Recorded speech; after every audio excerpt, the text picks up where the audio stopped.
Hello, welcome to the Shambles Stay at Home Festival regular now.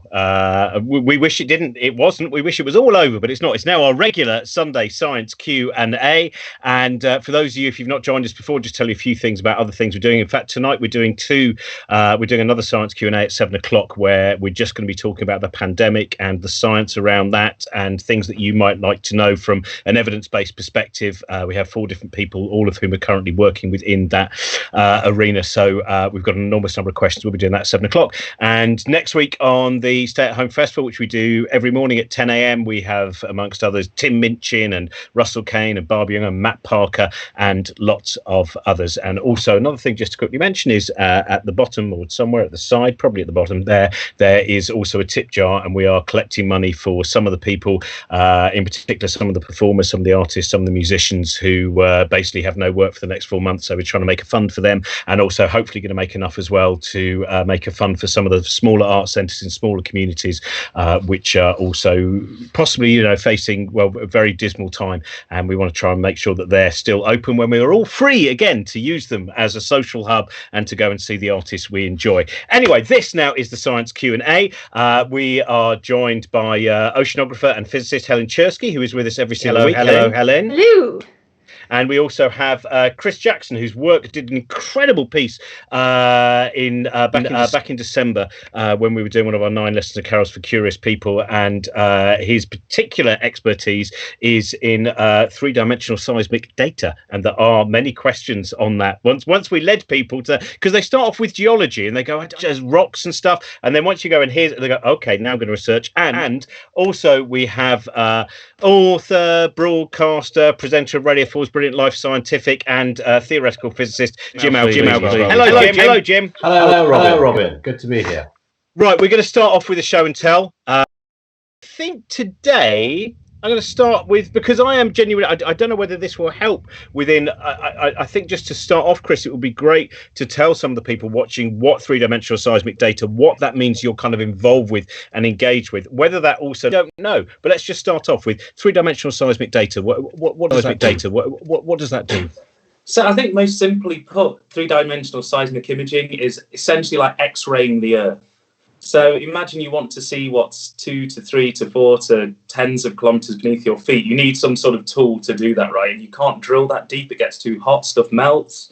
We can't directly observe it. So we have to use this kind of technique which sends sound waves into the Earth and reveals the structure of the rocks underneath our feet. So I use that type of data to try and look at how the Earth has evolved over tens to hundreds of millions of years. So I try to peer back at ancient landscapes and seascapes and try to understand what the environments look like.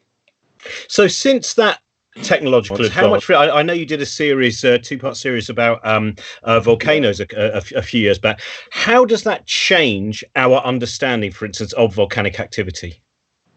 So I think one challenge we have with active volcanoes, it's very hard to see inside them or underneath them because they're dangerous or they're in dangerous places, and it's very hard to see what's going on beneath them. Whereas what we can do with some of the technology we use is we can look at ancient volcanoes, so volcanoes that are not only no longer active, but they're actually kilometers beneath our feet. So by looking at these inactive volcanoes and their structure, we can try and better understand these active volcanoes and why they're behaving like they do. So we can, it's this idea of uniformitarianism. It's a big geo-fancy word, which means the present is the key to the past. Okay, so in some ways we can use what we see now to look backwards, but we can also look at the past and try and look at present and the future. Brilliant. So let's have your show and tell, which may have nothing to do with that. Obviously we're expecting a rock, but it might not be.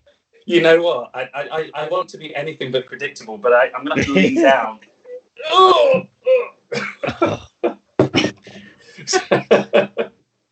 So this is my show and tell, and it's for many reasons I want to show this. It's because every geologist, as the cliche would dictate, has a collection of rocks, and I am no different to that cliche. So this is my collection of rocks, and every geologist should have one. And again, another cliche is that every single geologist on Earth knows about rocks, right? So we ask somebody about a geologist. First of all, they say time team.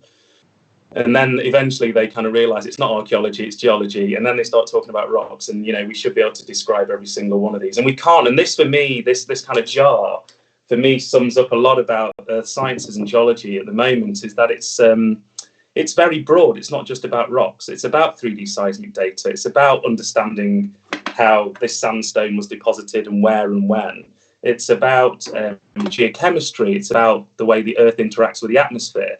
So I think geosciences, if we call it that instead, is this incredibly broad discipline which brings together maths, physics, chemistry, biology, geography, human health. Lots and lots of things are covered in geosciences. So I would like to think it's kind of captured in this jar. So that's my show and tell.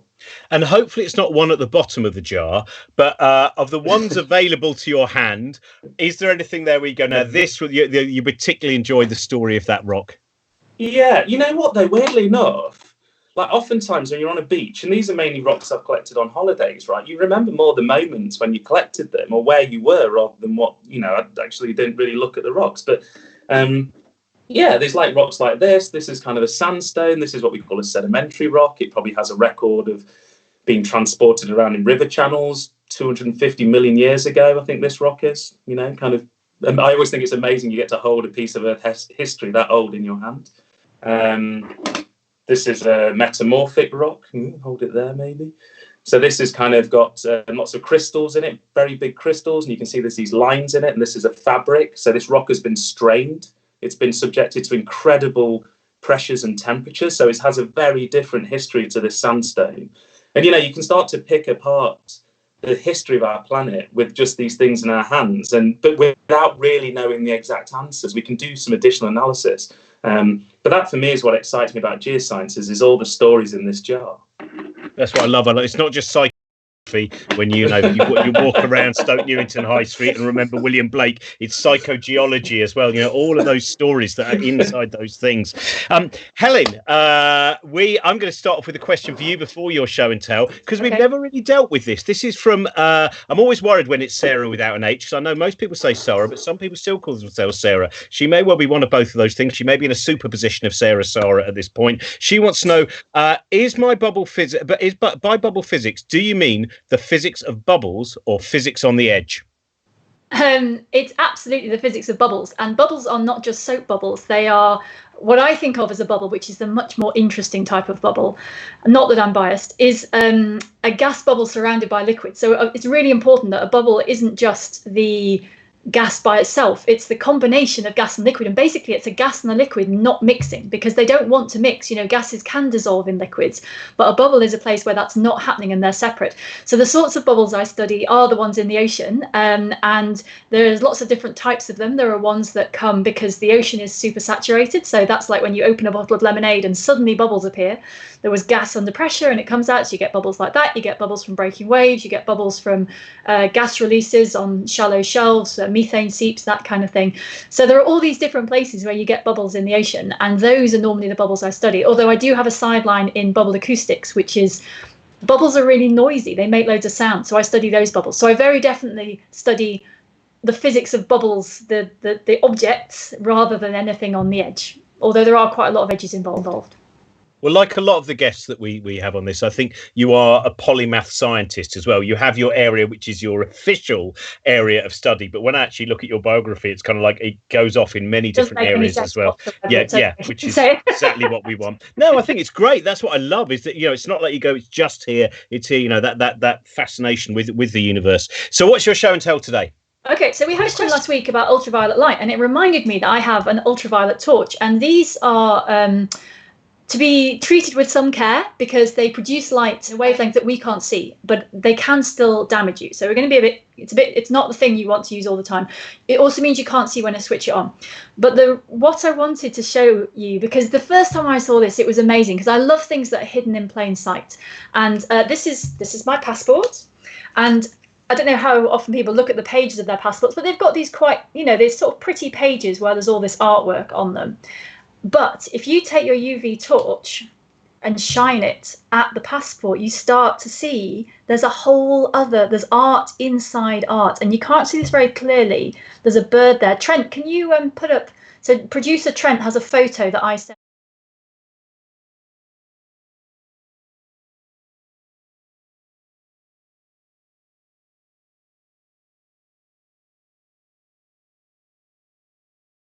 pages of a normal passport, and it's different on every page, but you can only see it if you have a UV torch. And so I'm always impressed that when you really look at passports, they're full of beautiful detail. Mine's got British weather symbols on it and pictures of flowers and stuff, and then there's this whole other layer which is hidden underneath. And what's happening is that the UV light, there's a pigment in there that takes in the UV light, and instead of just reflecting it back, and so what goes in is the same as what comes out, it converts it into a slightly lower energy form, which falls within the visible spectrum that we can see.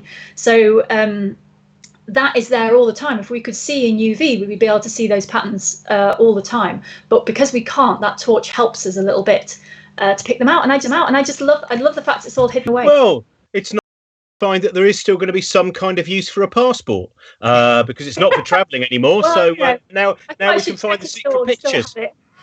Also, seeing a hummingbird rather than dandruff on a lapel in a nightclub. Again, another improvement.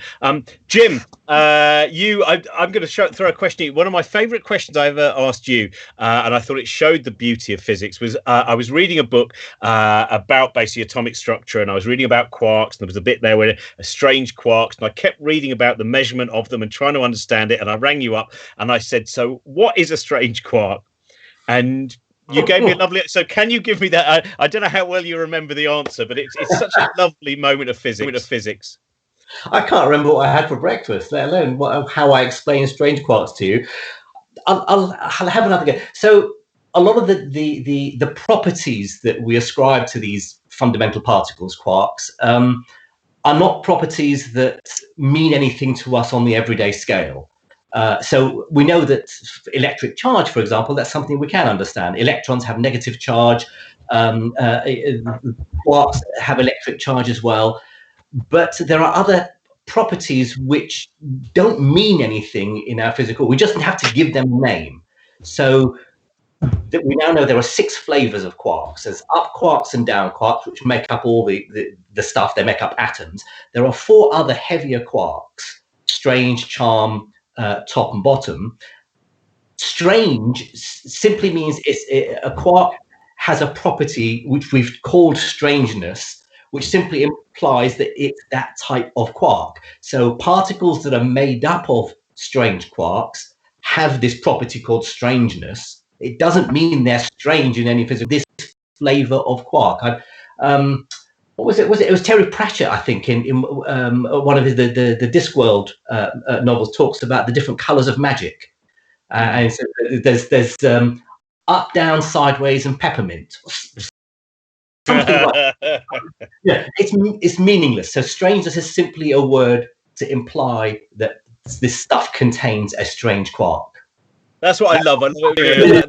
So what is it? Well, it's down to the level of strangeness. And what's that? We're moving on now. We are moving on. What's your show and tell, Jim? Okay, well, I'm here in my study at home, and so I keep various bits and bobs that my wife Julie doesn't allow me to keep in the other parts of the house. One of them is this. He reaches back. It's one of my prized possessions. So as you can probably see, this is a brain.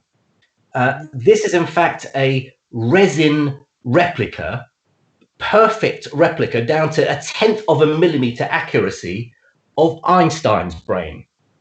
So there are only about half a dozen in existence in the world. I made a documentary about 17 years ago now for Channel 4 called The Riddle of Einstein's Brain, in which a good friend of mine, you know him, Mark Lithgow, a neurophysiologist at UCL, we traveled across America to look for Einstein's brain, because when Einstein died in 1955, the pathologist who carried out the autopsy removed his brain and kept it. He took photographs of it, and so for our documentary, we had some computer simulation, put together all the photographs, totally virtual model, and then create this resin replica using a technique called laser lithography. So basically it solidifies liquid resin. So this is exactly Einstein's.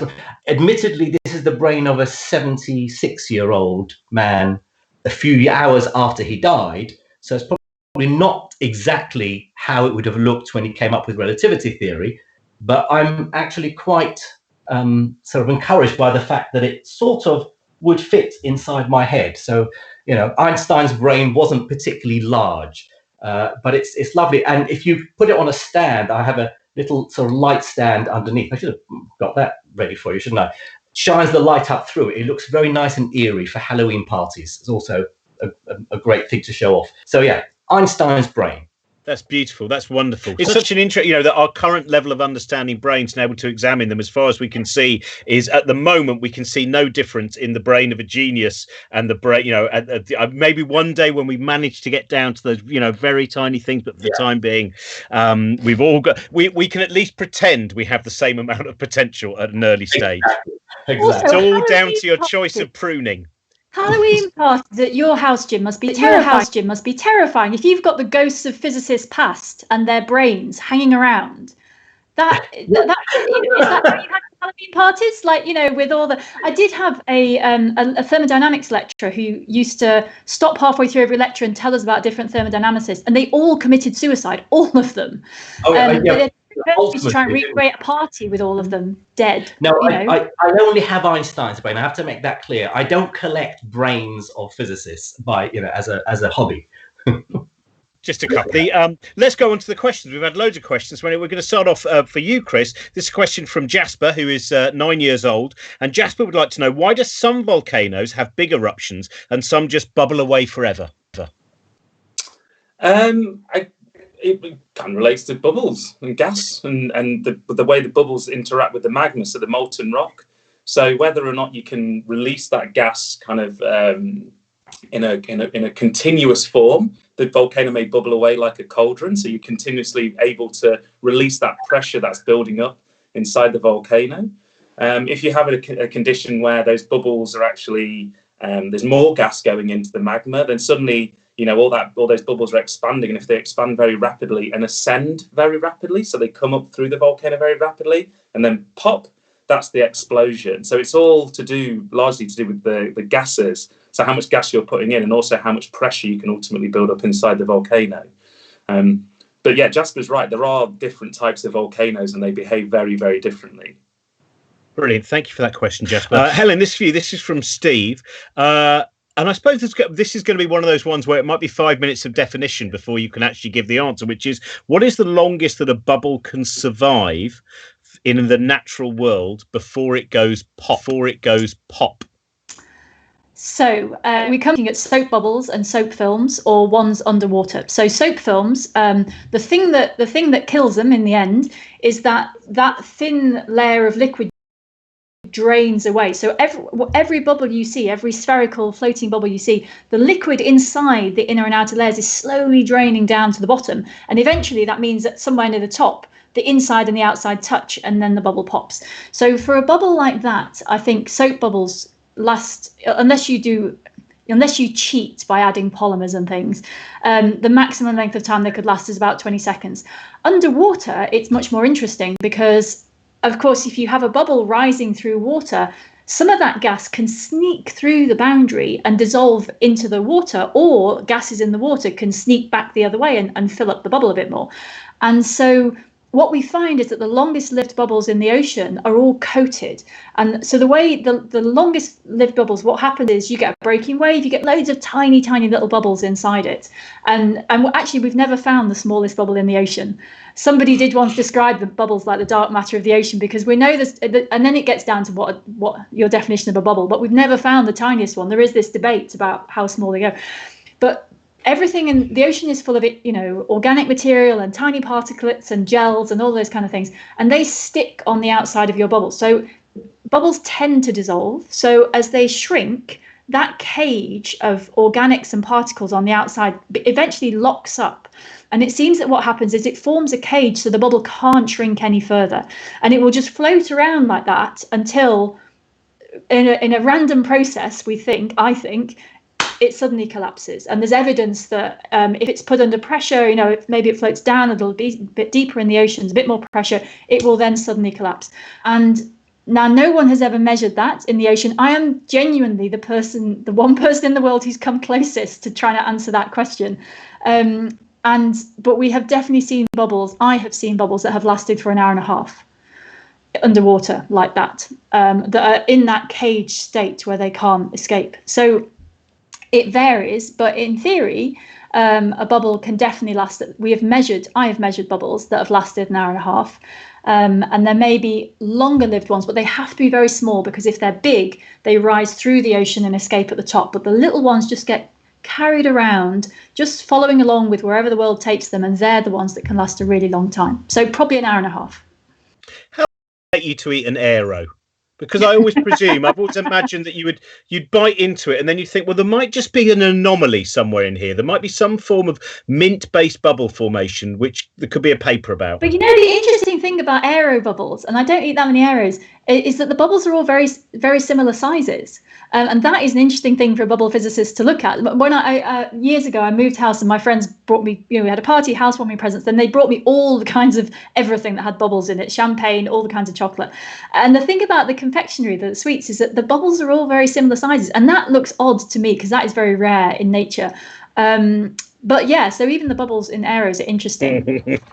I just imagine now your housewarming party, someone going, there's a bloke called Jim carrying a brain. He says he knows you. Should we allow him into the party or not? So did he bring a bubble or not? And if he didn't, not allowed in. Jim, this is from, well, actually, start off with this one, I think, from Daniel, which is, where is the edge of our galaxy? How do we define the edge of our galaxy? Well, you would think the edge of a galaxy is defined by the outermost stars. So, stars tend not to float around by themselves. They get, they're formed within galaxies. So a galaxy has a higher density of stars at the center. There's just more matter there. There's more gravity that would have collapsed dust and gas together to make stars.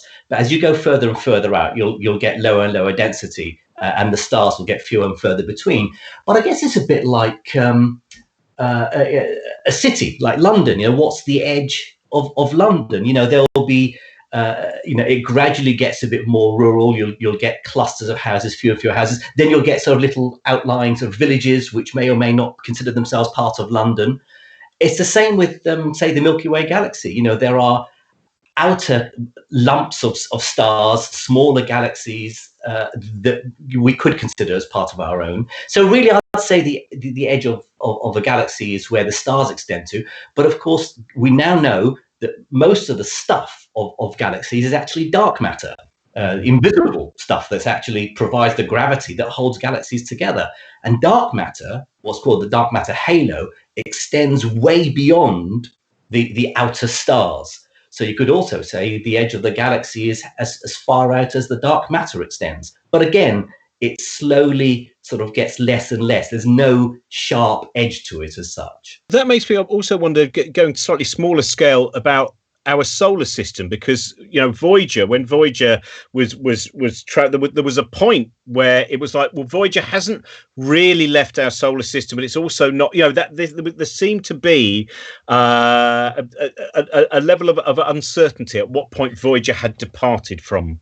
Again, it depends how you want to define the edge of the solar system, because if it's simply the limit of the sun's gravity, the sun's attractive force, then of course there is no edge, because gravity, the force of gravity falls away like that with the square of the distance. Remember the formula from school, Newton's law of gravity divided by r squared. So the gravitational pull of the sun is never zero. It just gets smaller and smaller and smaller, this inverse square law. So you could say it's the outermost planets, but now we know there are other bodies, smaller objects and dust and so on that extend way beyond just the orbits of the planets. So again, it's when you want to say, have the Voyager spacecraft left the solar system, it's not like today it's in the solar system, tomorrow it isn't. You have to wait and say, okay, well, now for all practical purposes, we can say it's outside of the solar system, but it will still feel a weak gravitational pull of the sun. Brilliant. Thank you, Jim. This is for you, Chris. This is one from Jed's husband wants to know how the fossils get into marble and where marble originally comes from. So this is quite now, in terms of our psychogeology, there's quite a narrative here, and this might be... This is some nightmarish vision of my third year metamorphic petrology exam. Sorry, can you just give us that phrase paleontology. again? What was Metamorphic petrology. Because marbles are metamorphosed carbonate, so a limestone that's been baked marble. So that's what a marble is. So if you can see a fossil in a piece of marble, it's likely a remnant that was originally in the limestone from which the marble's generated. So I don't know if I've ever seen a fossil in a piece of marble, because normally you'd recrystallize the calcium carbonate, you'd recrystallize the limestone into a different form, and you'd destroy the evidence of the fossil. But maybe there are marbles with fossils in. I'm sure there are if they've been seen. But yeah, now if you added up all the marks I got at university for metamorphic petrology and paleontology, you'd probably get to about 30. But well, I mean, I don't know, we don't know whether, because Jed's husband, I don't actually have the name, said, I tried to explain it myself, but rather botched it. So there is a possibility why its inability to effectively explain is its lack of actually occurrence in the natural world as well. It could be, but I could well imagine, it's a fairly, if you have a fairly low grade metamorphic rock, so we have high grade metamorphic rocks, which are things which are probably more like this, which have been really baked and really, really pressured. And then ones which have been slightly baked and slightly pressured. So, as you get more and more baking and squeezing, you lose more and more of the primary material or fabrics that were in the rock and the fossils. So maybe you can preserve it. Well, that's what I like about science. Often there are maybes, often there is doubt, often there is uncertainty. There's also one other one which Roger would like to know. In the UK, do we have any useful mineral deposits left? Yeah.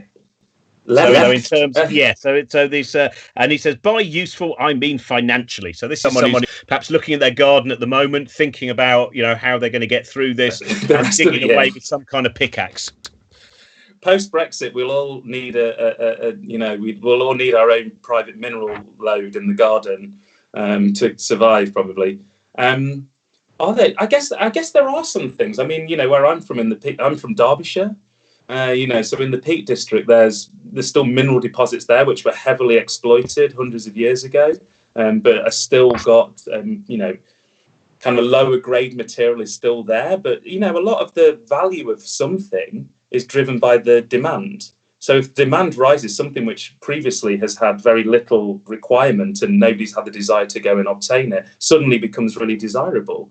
So if suddenly people want Blue John or spar minerals or something from the Peak District, then suddenly people will go and exploit that. I mean, it's so I think there probably are, but at the moment we're in a lull where a lot of the minerals we require are probably not here in abundant quantities in the UK. But then there's things like cobalt and things, and all these things which are being mined to make electrical products. They're in huge demand, aren't they, to make transistors and chips?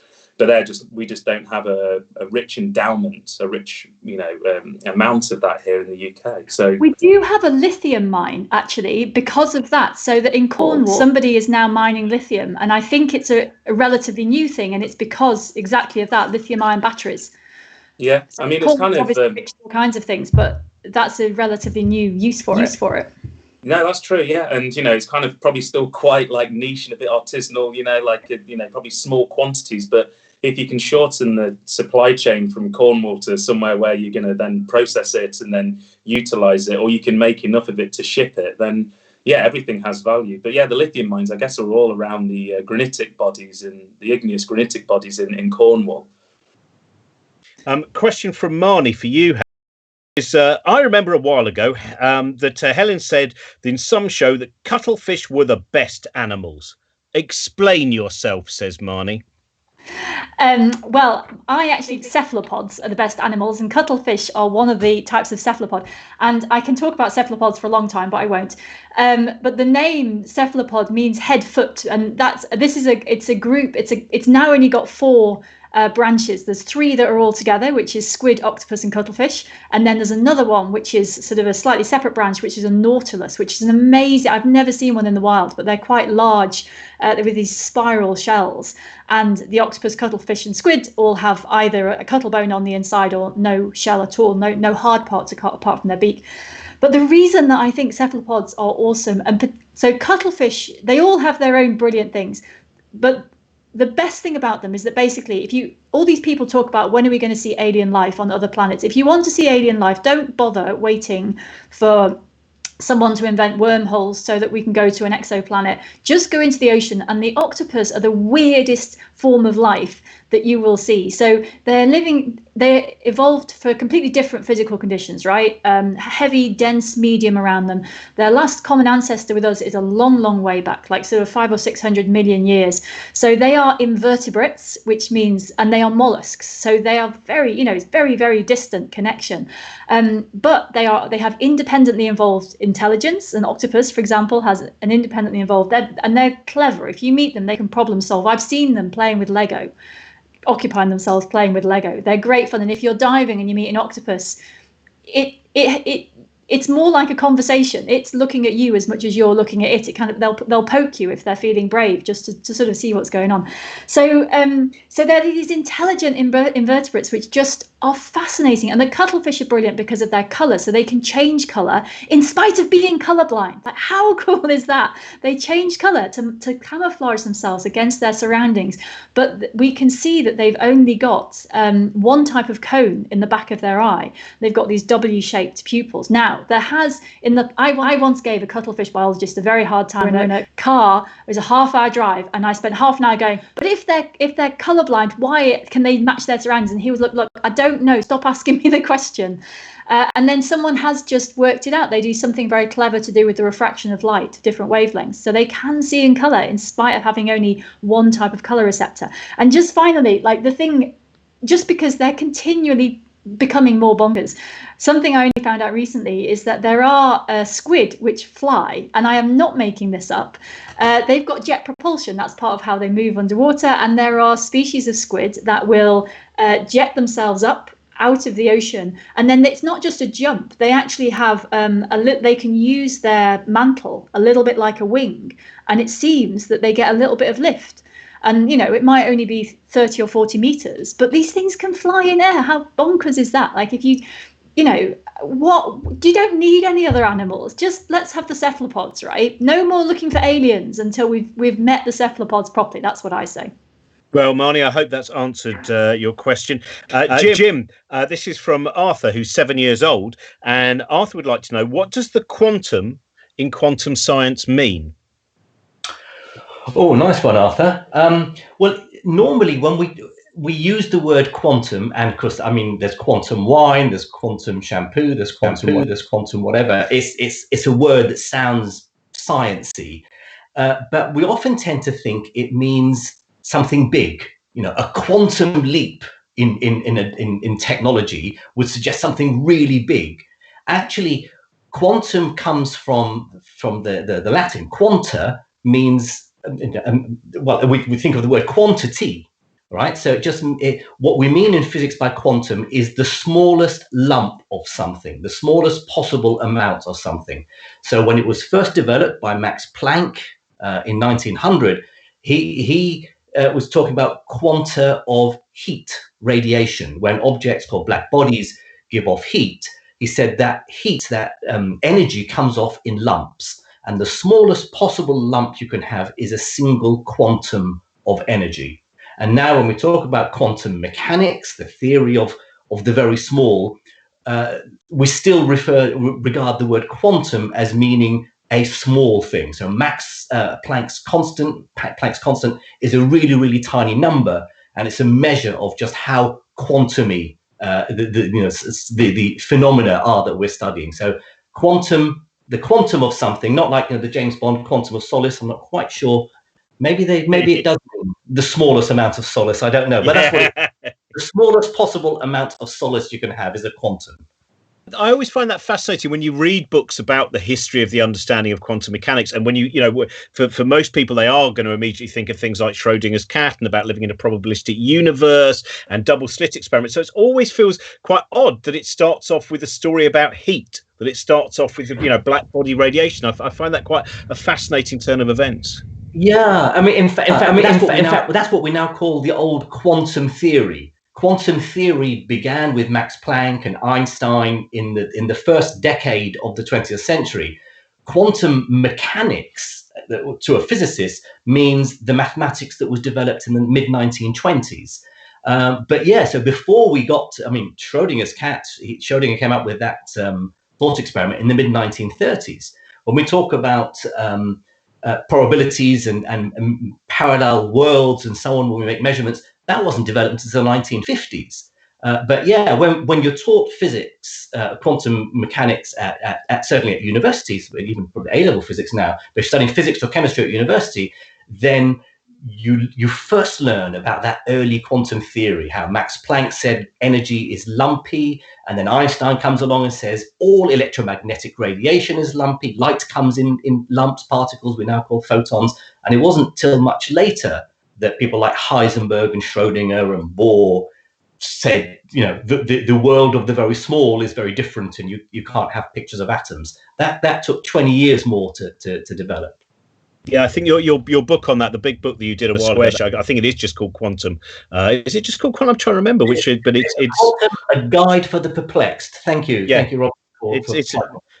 Well, I found that and Manjit Kumar's book, which is also about kind of the history itself. So it's about the personalities even more than it's. They're both fantastic. So I recommend both of those to any of you watching this. Now we're going to have a break so you can digest what you've heard so far about the big and the small and the in between and the fossils you're searching for in the middle of your marble. And we're then going to be back with a few more of your questions. But now we're going to go over to Geologise Theatre, who write rather wonderful songs about the science in the world around us. And I'll just mention as well, just before we start, go over to them, don't forget the tip jar at the bottom of this. We are making up a fund for people who are going to be hit hardest by the fact that they have had all their work removed, and also to try and make sure that we can keep things, some of the smaller art centres, which are those community hubs for many people, as well as being a place for theatre and music, keep them going as well. So thank you very much for anything you can leave. Ladies and gentlemen, please welcome to their front rooms and your front room, Geologise Theatre. Hello.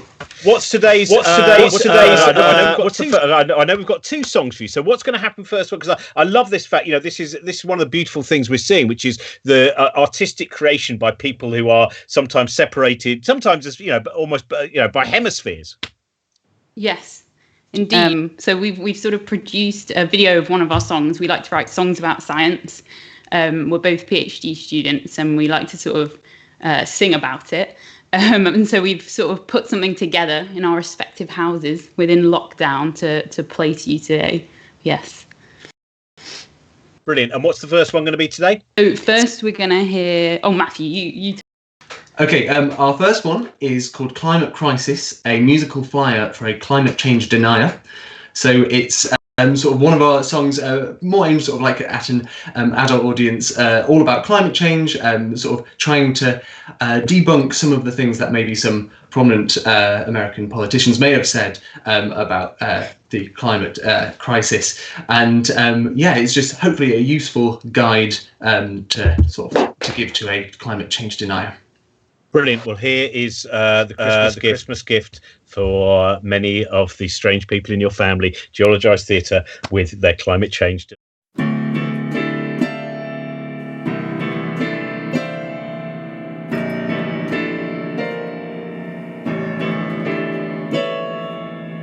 Weather and climate are not the same, and for increasing temperatures we are to blame. To claim anything otherwise, well, that's just wrong. And we'll explain why within this handy song. The facts are all there, it's plain to see.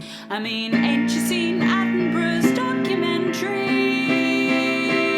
Climate is changing and it's so enraging when words we're exchanging go over Trump's head. And while he's denying, not listening to scientists, they are not lying about what's ahead. Climate crisis, not the nicest. It's abundantly clear we've wrecked the atmosphere. Climate crisis, not the nicest. It's abundantly clear we've wrecked the atmosphere.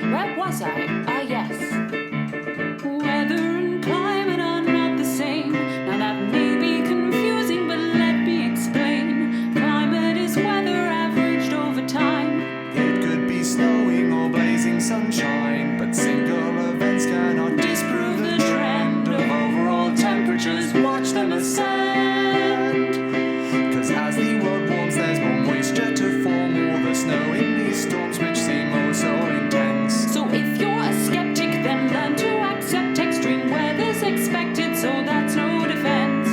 Climate crisis, not the nicest. It's abundantly clear we've wrecked the atmosphere. Climate crisis, not the nicest. It's abundantly clear we've wrecked the atmosphere.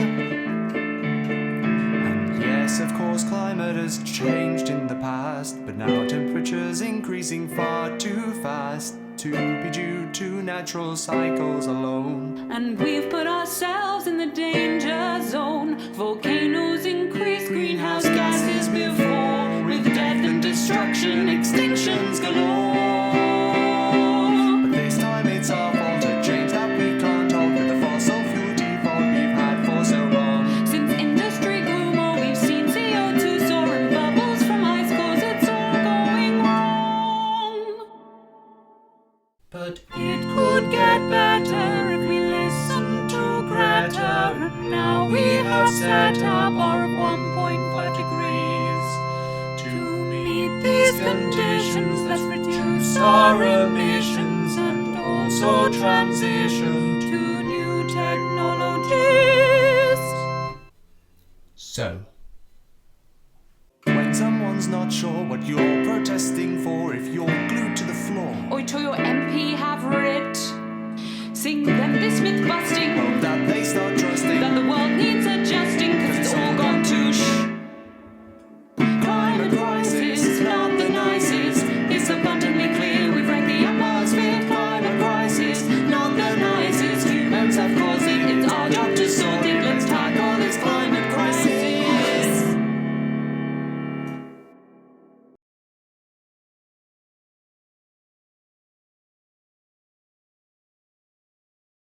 Right.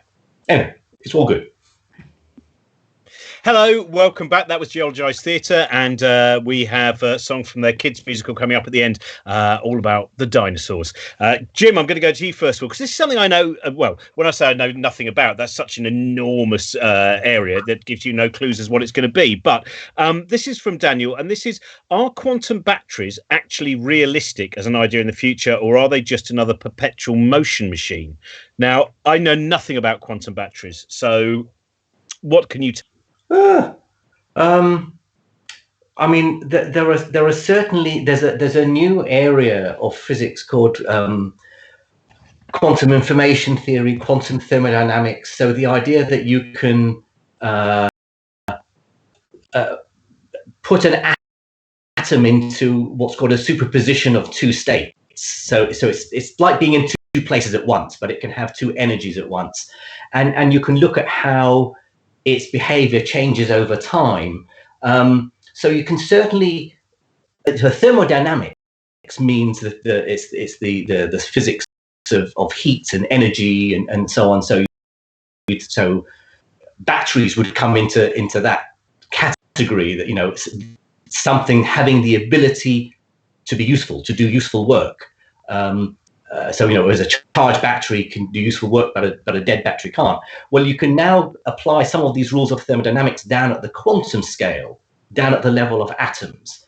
But I have to say, I'm not familiar with what a quantum battery would be. I'll throw it out to Helen here, just in case she's come across it. But I never heard of a. I've heard I'm of so many. relieved, because I was like going another area, but it turns out they're not something that I've missed out on. They are, well, they're probably something Daniel's working on. He's deciding whether his perpetual motion machine is going to.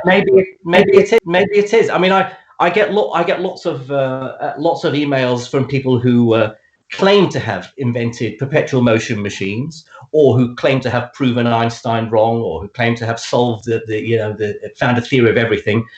So I don't want to say that quantum batteries falls into that category, but I will be looking it up. So maybe, you know, if I look it up and I find that there's actually something really important here that I'm simply ignorant of, maybe I'll let you know, Robin, and you can maybe announce it at the next for the next podcast. I don't know how many of you've read it, don't know how many of you've read it, Voodoo Science by Robert Park, which a lot of that is about kind of the reporting about perpetual motion machines and about the kind of the history of the cold fusion debacle as well. And it's a very interesting book looking at how those things kind of get misreported and various other things. I'm going to give you an easy one because that was too because there's Kathy's, I hope it is. Kathy's children have been watching Star Wars and they want to know how can there be an explosion in space when there's no oxygen?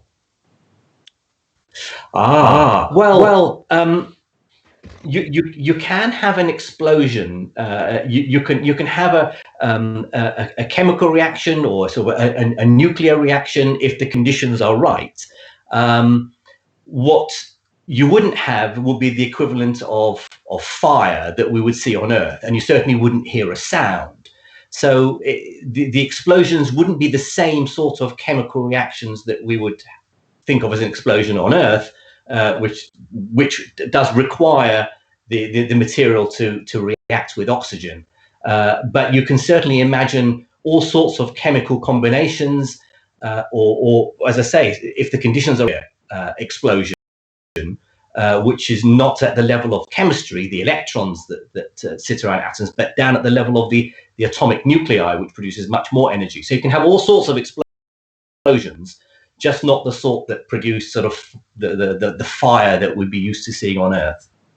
Thank you, Chris, which is from Roger, and he would like to know where can the oldest rocks on Earth be found? I mean, that's an interesting thing. Where at what point, I suppose, in the kind of Hadean history of the Earth, at what point do we see rocks forming? And how far back can we go in terms of finding those? Yeah, I guess they're billions of years old, right? And I'm guessing they'd probably be finding what we know as what we call the shield. So like the kind of Canadian shield and the African shield. So these are areas of very, very old cratons. So within the continental plate. So you've heard of plate tectonics. Within the continents, there's these very old bodies of rock which have sort of been shuffled around through plate tectonics or even pre-plate tectonics, and then have been, subducted. So they've gone down where two plates have collided. They've then come up in a mountain range. They've been stretched, and then they've been squashed into a mountain range. So these rocks have normally been very, very mangled. So they're normally metamorphic rocks. So they've been heated and squeezed. But these shield environments, in central parts of Australia as well, there's these very old rock bodies. So I'm not sure exactly which are the oldest rocks on Earth. It's a very good question. It feels like the sort of a question a geologist should know the answer to. Well, you start going through that big jam jar you've got and see if you can find one of them, okay? Helen, one for you. This is Marnie, who's a regular watcher, 7-year-old Marnie, nearly 8, and her dad Johnny are having an argument at the moment, and their argument is about whether you could make a bulletproof vest out of liquid custard using the same theory as being able to run across custard-filled swimming pools. I say yes, and 7-year-old Marnie says her dad's stupid. So it's a good question. Just before we get to that, I have just looked up quantum batteries, and there are a significant number of reputable journal articles, Jim's doing the same thing, about things called quantum batteries. So they definitely exist, at least as a theoretical construct. Anyway, custard. The reason that, for those of you that haven't spent a lot of time trying to punch custard, don't, it hurts.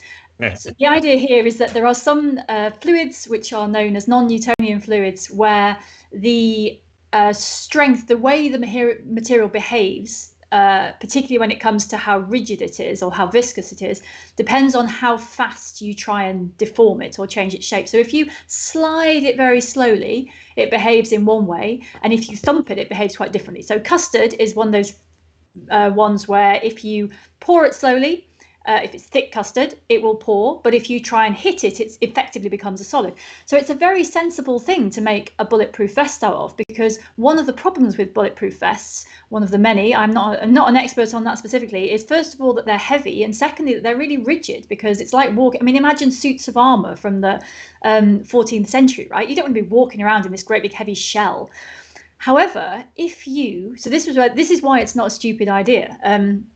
If you could fill a jacket with something that behaved like custard, it would be flexible, and only when it got hit hard would it actually become rigid? And people have tried this idea. And I've actually seen one of these devices. They do exist. So I'm sorry, somebody just lost a bet there. And actually, they have found that they can be more useful than Kevlar. And that's the claim in at least some cases. And the reason is that they spread. The whole point of a bulletproof vest is not that it doesn't get rid of any momentum, right? The bullet hits you, something has to carry on that way. But obviously, if the bullet punches through a very small area, it goes straight through and it causes you a lot of damage. But if it spreads all of that momentum, if it gives you the momentum spread out over a large area, then the whole thing only has to move a little way. And that is what these bulletproof vests do. They basically take all the momentum that's in a bullet, but spread it out over the whole area of the vest. And so these vests do exist. There's at least one company that calls them liquid armor. But there's other people, plenty of people have had this idea. And yes, so it definitely does work. They're lighter and more flexible than normal vests. I don't know what happens if they leak. I assume someone has thought about this. But yes, it definitely works.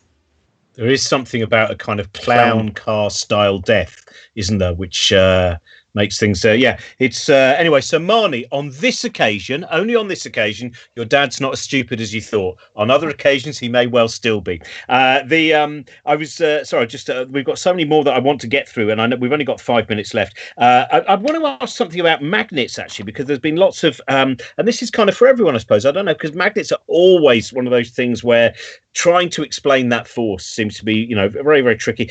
Mark would like to know what causes the magnetic field, and what is it about the field that means it can cause certain objects to move, and how do magnets fit in with the law of the conservation of energy, and do magnets eventually stop? So there we go. That should cover the last 5 minutes. Before any of us tries to answer this, and I think Jim is probably the one who should take it on properly, it is worth pointing out that there is a video of the great Richard Feynman, from sometime in the 70s or 80s, I think, and somebody asks him to explain magnets. And he talks, and I've watched it, he talks for 7 minutes, and at the end of 7 minutes, he says, "If you don't understand the maths, I can't tell you." So, because it is a very beautiful mathematical idea, but when all of us fail in the next 3 minutes, I think we can all say we're not the first. Yeah, it's interesting because some people say he doesn't get that quite right. The questioner was actually a rather wonderful filmmaker called Christopher Sykes, who also made The Pleasure of Finding Things Out, and a brilliant series of where each week a different scientist will talk about their 7 wonders of the world. There's a wonderful one with James Lovelock, and a wonderful one with Miriam Rothschild, whose work on fleas is a genuine anyone out there, if you're looking for something to watch tonight, Miriam Rothschild talking about the jumps of fleas and how she found out all about those is a very, very beautiful look at human curiosity. Anyway, Jim, that's enough getting you off the hook. You've Googled it now. What's your magnetic answer? Okay, well, you mentioned Chris Sykes, the director. I actually worked with him as well about 10, 15 years ago on a series in which I remember talking about James Clerk Maxwell, the great Scottish physicist, because he was the person who explained mathematically how magnets work. Because basically we talk about a magnet having a force, pulls things towards it. It turns out that's one aspect of what we call the electromagnetic force. So electricity and magnetism are two facets of the same physical phenomenon. And the electromagnetic force is really because a magnet is surrounded by a field, which is a region of influence. If you want to think about electromagnetism is really light. And so a magnetic field, really, you put something near a magnet, what they're doing is exchanging photons of light, essentially, because it's photons of light energy. So it's not really a force in the sense that, is a force, pressure. It's the magnetic field around a magnet is a field of influence containing an electromagnetic field where objects placed inside it will exchange photons with the magnet. That's probably not as good as Feynman's explanation either. I did a lot of time getting away from actually explaining it, and there's a nice mix you can see with Insane Clown Posse as well beforehand. Also, Paul would just like, this is a nice simple one for you, Jim. Can you just say boom? Boom science. Boom science. Great, that's what we needed. We'll end today. We had loads of questions. Very slow start, but we end up having so many lovely questions. I apologise we haven't done quite a few on the live feed. Thank you very much, everyone who's left their comments about cuttlefish as well. This is from Heather, and she just wondered, when she's thinking about the way the world is sometimes and the problems within it, can she find solace in many worlds theory? Do you think there is solace in the idea that there may be many other hers and versions of her, and indeed even if the universe was infinite, I suppose we have the same thing there as well about replication. So I wonder from all of you whether, a philosophical question, whether there is solace in such an idea. I would say no. I don't think there's in knowing potentially there's an infinite number of me's doing every possible thing imaginable. I like to think that I'm special in some sweet way. I don't think there's any solace at all in thinking there are other me's that are maybe more or less successful, happier or sadder than me. You don't want competition from himself. That's brilliant. He doesn't want competition from himself. Yeah.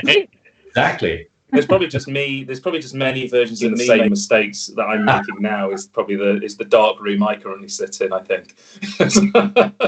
It's interesting is that there are certain ideas which I think do give solace. I always think the block universe idea is one which gives solace in terms of mortality and ideas like that, but maybe we'll have time to deal with that next week instead.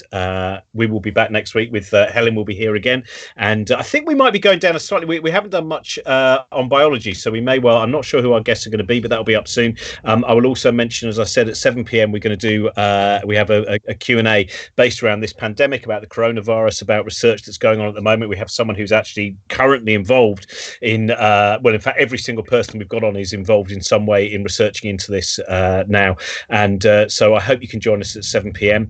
I would like to say thank you very much to Chris and Helen and Jim, and also thank you very much for watching. As I said, if all the money we collect, it does not go to us, it is going towards a fund to help some of those people who, even at the end of this kind of period of isolation, will find themselves without work. We're going to get that fund going, and also to try and keep, as I mentioned before, some of the kind of art centres and places where hopefully many of you enjoy going to watch people talk or just socialising, to keep them going as well. So thank you very much for all your help, and we're going to end with Geologise Theatre as well, and I should just say, if you want to get in contact with them, they are at We Are Geologise. You will find Chris and Helen and Jim. They are also all on Twitter and other social media places, and all have very interesting feeds about lots of different ideas. So here are Geologise Theatre, and they want to know what killed the dinosaur.